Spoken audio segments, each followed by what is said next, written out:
What is constitution? कैसे define करेंगे constitution को आप? कॉन्स्टिट्यूशन किसी भी कंट्री के लिए जरूरी है? जरूरी है। क्यों? क्योंकि वहां पर एक प्रॉपर तरीके से उसका पॉलिटिकल और एडमिनिस्ट्रेटिव सिस्टम संभालना है, चलाना है। यानी कॉन्स्टिट्यूशन ज्यादा इंपॉर्टेंट उन कंट्रीज के लिए ही हो जाता है जहां पे डेमोक्रेसी है, डेमोक्रेटिक स्टेट है। आज अगर मॉडर्न सोसाइटीज के अंदर हम बात करेंगे तो जो गवर्नमेंट्स हैं वो कैसे काम करती हैं? या तो पार्लियामेंट्री फॉर्म ऑफ गवर्नमेंट के थ्रू बात काम करती हैं, या फिर प्रेसिडेंशियल फॉर्म ऑफ गवर्नमेंट के थ्रू बात काम करती हैं। ऐसे ही तो काम करती है। तो इन सब जगहों पर कोई ना कोई ऐसा एक होना चाहिए, डॉक्यूमेंट होना चाहिए या कन्वेंशन होना चाहिए जिसके बेसिस पर हम डिसाइड कर सके कि काम कैसे होगा। यही तो बात तो सही है।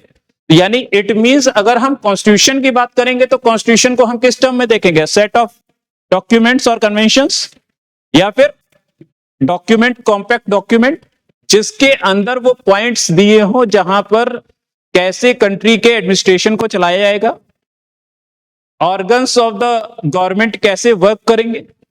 यही बात तो है। ऑर्गन्स ऑफ द गवर्नमेंट से क्या मतलब है? ऑर्गन्स ऑफ द गवर्नमेंट की जब हम बात करते हैं तो what is the meaning of the organs of the government? Organs of the government जब इसकी बात करेंगे, इसका मतलब क्या है? कि इसका मतलब यह है कि कोई ऑर्गन ऐसा होना चाहिए, कोई ऐसा होना चाहिए वहां पे जो कुछ प्लान करे, कुछ पॉलिसी बनाए। Someone should be there who can make plans and policies, laws। कोई बनाने वाला चाहिए कि नहीं चाहिए? तो अगर कोई बनाने वाला चाहिए तो ये काम किसका होता है? लेजिस्लेचर का। ये काम किसका होगा? लेजिस्लेचर का। Somebody should be there जिसका काम क्या होना चाहिए? अब जो बन गया है, ठीक है, फॉर एग्जाम्पल मैं टीचर हूं, मैंने आपको एक टाइम टेबल बना के दिया कि आप पढ़ोगे, ठीक है, और उसके लिए रूल भी बना दिया कि सुबह इतने बजे से इतने बजे तक पढ़ोगे, दोपहर में इतने इतने बजे से पढ़ोगे, शाम को इतने इतने बजे से पढ़ोगे। But the question is that somebody should be there जो इसको इंप्लीमेंट करे। तो you are the one who is going to implement it. So execute कौन करेगा? Who is going to execute? You are going to execute. तो वहां पर कहीं ना कहीं अगर आप देखेंगे तो एक तरफ अगर आपको लेजिस्लेचर मिल रहा है तो दूसरी तरफ क्या है? एग्जीक्यूटिव मिल रहा है, ठीक। और अब आपने तो एक्सक्यूट कर लिया, बट कैसे पता चलेगा कि आपने सही से एक्सक्यूट किया है कि नहीं एक्सक्यूट किया है? वेदर यू आर फॉलोइंग और you are not following, how I will check it? There must be some mechanism with the help of that I can check. क्या है? जुडिशरी आपका टेस्ट लेंगे, टेस्ट लेकर के देखेंगे कि सही है कि नहीं है, ठीक है। तो एक यहां पर जुडिशरी भी होगी जो ये चेक करेगी कि भाई जिसने लॉ बनाया वो उसको भी चेक कर लेगी कि लॉ सही बना कि नहीं बना। एग्जीक्यूटिव है, इसको भी चेक करेगी कि भैया इंप्लीमेंटेशन आप सही से कर रहे हो, वायलेशन तो नहीं कर रहे हो। तो तीन ऑर्गन जो होंगे, इन्हीं तीन ऑर्गन की वर्किंग के संदर्भ में अगर कुछ प्रिंसिपल्स दिए गए हैं किसी सेट में या कहीं पर लिखे गए हैं, एक जगह रिटन और नॉन रिटन पॉसिबल है, दोनों तरीके से पॉसिबल है। जब ब्रिटेन की बात करें तो वहां कन्वेंशंस पे चलता है, एक जगह उन्होंने सारे डॉक्यूमेंट्स को एक जगह इकट्ठा नहीं किया और कहीं लिखा नहीं है। इंडिया की बात करेंगे तो आप देखेंगे क्या है, सब कुछ रिटन फॉर्मेट में मिलेगा। अमेरिका की बात करेंगे तो क्या मिलेगा? सब कुछ रिटन फॉर्मेट में मिलेगा। तो यहां पर हम कहते हैं कि ये जो सिस्टम मिलता है, इसके कार्य करने का जो तरीका है, जो डिफाइन किया गया है, वो जहां डिफाइन किया गया है उसको हम क्या बोलते हैं? कॉन्स्टिट्यूशन बोलते हैं। क्लियर? अब देखिए, जैसे ही हम कॉन्स्टिट्यूशन की बात करते हैं तो यानी जहां पे व्हाट इज कॉन्स्टिट्यूशन का क्वेश्चन आ गया, वहीं पर सवाल यह आएगा कि क्या मेयरली कॉन्स्टिट्यूशन है उस कंट्री के अंदर या कॉन्स्टिट्यूशनलिज्म भी है? मेयरली कॉन्स्टिट्यूशन है या उस कंट्री के अंदर कॉन्स्टिट्यूशनलिज्म भी है? तो कॉन्स्टिट्यूशनलिज्म का मतलब क्या है? संविधान और संविधानवाद, संविधान और संविधानवाद। तो कॉन्स्टिट्यूशनलिज्म क्या है? What is constitutionalism? कैसे हम जानेंगे किसी कंट्री में कॉन्स्टिट्यूशनलिज्म भी है? कॉन्स्टिट्यूशन क्या है?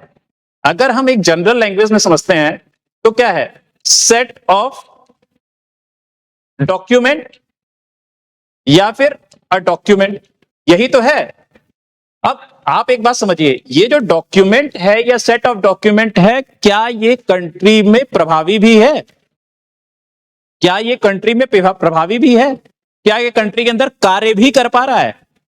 पता बना तो लिए कॉन्स्टिट्यूशन, अभी देखिए ना पीछे जब संसद सत्र चलना शुरू हुआ तो विपक्ष पूरा कॉन्स्टिट्यूशन की कॉपी लेकर के गया। तो वो इसलिए ही गया ना कि उनको लग रहा है कि देश में संविधान प्रभावी नहीं हो रहा है, संविधान के साथ कार्य नहीं हो रहा है, हिसाब से कार्य नहीं हो रहा है ना। तो कह रहे हैं कि जो कॉन्स्टिट्यूशनलिज्म का कॉन्सेप्ट है वो क्या कहना चाहता है, वो ये कहना चाहता है कि देखिए उस देश में संविधान प्रभावी भी होना चाहिए, रूल्स एंड रेगुलेशन लॉज जो है वो उसके हिसाब से बनने और लागू होने चाहिए। क्लियर बात है? आपको बेटा श्रुति समझ में आ गई ये बात, कॉन्स्टिट्यूशनलिज्म समझ में आ गया। अब समझिए, जब आपने कहा कि कॉन्स्टिट्यूशनलिज्म जो है वो प्रभावी होना चाहिए, वो लागू होना चाहिए, यानी इंडिया के अंदर रहता है, अगर बगल में किसी कंट्री को देखेंगे तो आप में क्या मिलेगा? वहां पे संविधान तो है लेकिन क्या लागू होता है? नहीं। हाइब्रिड डेमोक्रेसी देखने को मिलती है वहां पे। कौन सी डेमोक्रेसी देखने को मिलती है? हाइब्रिड। हाइब्रिड का मतलब क्या होता है कि कभी डेमोक्रेसी वैसी देखने को मिलेगी, मतलब चुनी हुई सरकार से सरकार चल रही है, और कभी क्या होगा? सेना टेक ओवर कर लेती है, कभी सेना क्या करती है?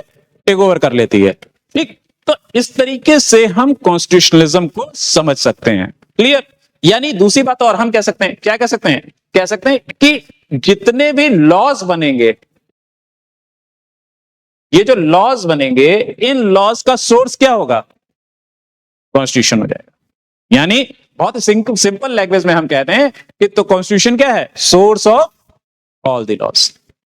जितने भी लॉज बन रहे हैं उन सबका सोर्स कॉन्स्टिट्यूशन है। क्यों? क्योंकि किसी भी कॉन्स्टिट्यूशन के अंदर, अगर कभी किसी भी कॉन्स्टिट्यूशन के अंदर देखेंगे तो दो बातें आपको हमेशा देखने को मिलेंगी। एक, उसका जो एस्पेक्ट होगा वो बहुत ही कैसा होगा? फिलोसफिकल होगा। ठीक है?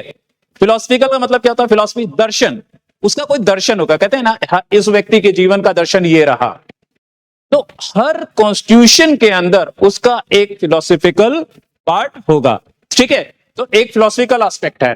कल ये बात हम लोगों ने लाइक डिस्कस भी की थी इसमें। क्यों की थी ना? Philosophical aspect.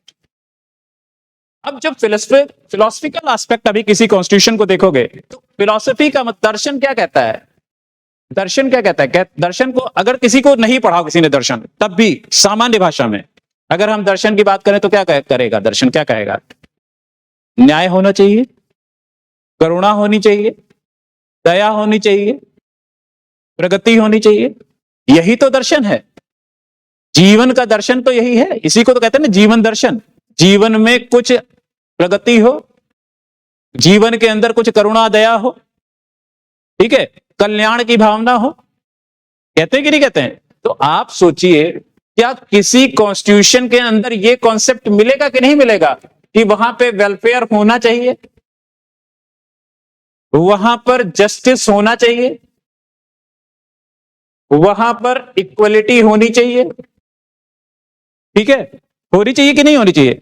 तो अगर वेलफेयर होना चाहिए, जस्टिस होना चाहिए, इक्वलिटी होना चाहिए, फ्रेटर्निटी होना चाहिए, ठीक है, इस तरीके के बातें की जा रही हैं, तो इसका मतलब वो संविधान का फिलोसफिकल एस्पेक्ट है। वो अपने अंदर इन बातों को फिलॉसफी के माध्यम से ही समाहित करेगा। अब ये फिलॉसफी इंडियन कॉन्स्टिट्यूशन में अगर आप बात करोगे तो इंडियन कॉन्स्टिट्यूशन में ये फिलॉसफी आपको कैसे देखने को मिलती है? किस फॉर्मेट में? सबसे पहले प्रियम्बल ही देखने को मिल जाती है। सबसे पहले आपको प्रियम्बल ही देखने को मिल जाती है। प्रियम्बल मतलब प्रस्तावना देखने को मिलती है कि नहीं मिलती है? प्रियम्बल के लिए सबसे पहले ऑब्जेक्टिव रेजोल्यूशन लेकर के आए पंडित जवाहरलाल नेहरू।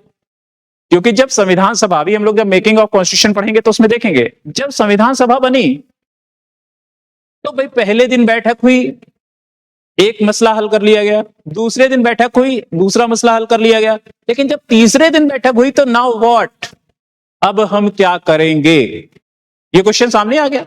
भाई आप पहली क्लास में आए, हमने ये कहा कि ये इंडियन पॉलिटी के बारे में डिस्कस करेंगे। आज दूसरी क्लास है, आज ये बता दे रहे हैं कि क्या क्या है इसके अंदर।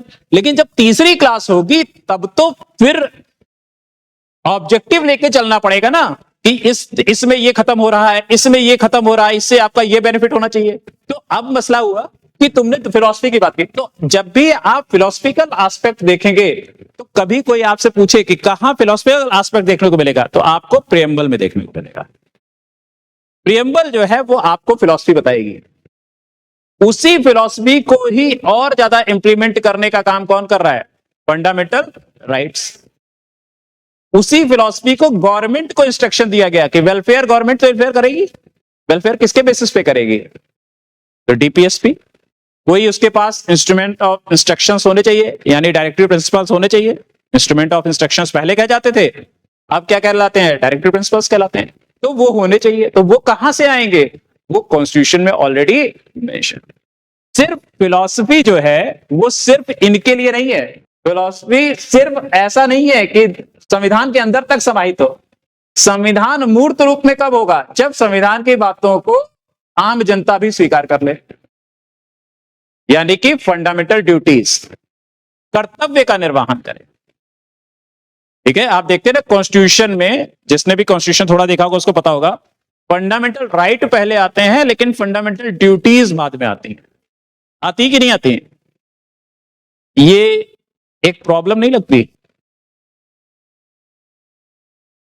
राइट पहले दे दिए गए, ड्यूटीज बाद में दी गई। ड्यूटीज पहले होनी चाहिए और राइट बाद में होनी चाहिए। हमारे घर में क्या होता है? ड्यूटी पहले सिखाई जाती है ना। आप जब बचपन में बड़े होते हैं, छोटे से बड़े हो रहे होते हैं, तो क्या होता है? आपको ड्यूटीज पहले सिखाई जाती हैं। सुबह उठिए, मम्मी पापा को गुड मॉर्निंग करिए, बाबा दादी को प्रणाम करिए। ये सब सिखाया जाता है कि नहीं सिखाया जाता है? तो मतलब एक पहले ड्यूटी आती है ना, फिर ड्यूटी के बाद क्या आता है? फिर आपको जब आप बड़े हो जाते हैं तब आपको पिताजी बताते, देखो मेरे बाद इस संपत्ति पे तुम्हारा अधिकार है। तब अधिकार जानते हो आप। यहां क्या है? हमको पहले अधिकार दे दिए गए। क्यों? क्योंकि हम बहुत प्रताड़ित थे अंग्रेजी शासन से। तो पहले जनता को थोड़ा समन्वय स्थापित हो सके जनता के साथ, तो उसको कहा गया कि अब अभी तो हम आजाद हुए हैं, ये परेशान जनता अभी आजादी इसको मिली है, अभी इसको ड्यूटी समझाने लगेंगे तो दिक्कत हो जाएगी,